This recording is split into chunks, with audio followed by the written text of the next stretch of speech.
Cần RAM, cần card, cần lên cả CPU nè. Ai build PC không, build PC không. Để chơi game mượn render video luôn. Build PC thôi, build PC thôi. Màn hình xịn cho keyboard đầy đủ rồi. Build PC thôi, build PC thôi. Đừng lo lắng nữa, FPS tăng trôi.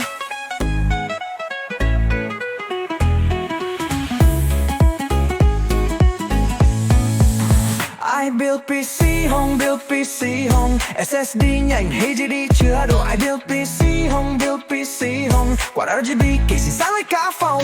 Build PC thôi, build PC thôi. Màn hình xịn cho keyboard đầy đủ rồi. Build PC thôi, build PC thôi. Đừng lo lắng nữa, FPS tăng trôi.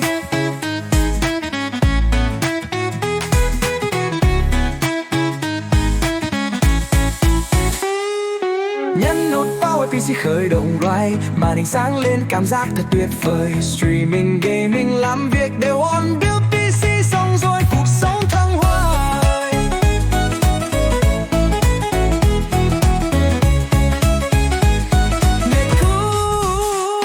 Build PC thôi, build PC thôi. Màn hình xịn chuột keyboard đầy đủ rồi. Build PC thôi, build PC thôi. Đừng lo lắng nữa, FPS tăng trôi.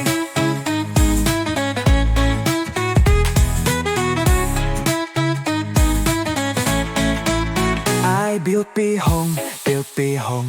Cùng lên đời máy, đừng để đời trôi. I build P home, build P home. Build P xong rồi cuộc sống thành thơi.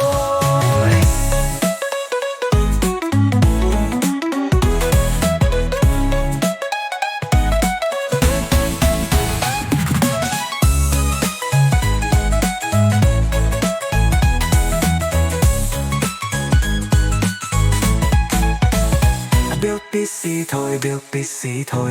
Màn hình xịn chút keyboard đầy đủ rồi. Build PC thôi, build PC thôi. Đừng lo lắng nữa, FPS tăng trôi.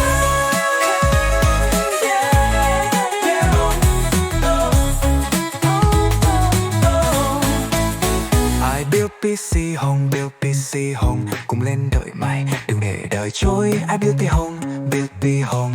Build thế sống rồi cuộc sống thần thoại.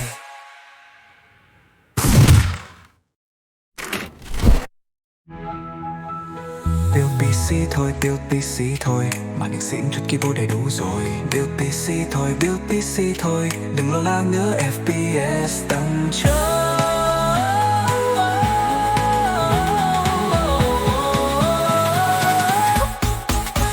I build PC home, build PC home. SSD nhanh, HDD chứa đồ. I build PC home, build PC home. Qua RGB kê xinh sáng lại cả phòng. Build PC thôi, build PC thôi. Màn hình xịn cho keyboard đầy đủ rồi. Build PC thôi, build PC thôi.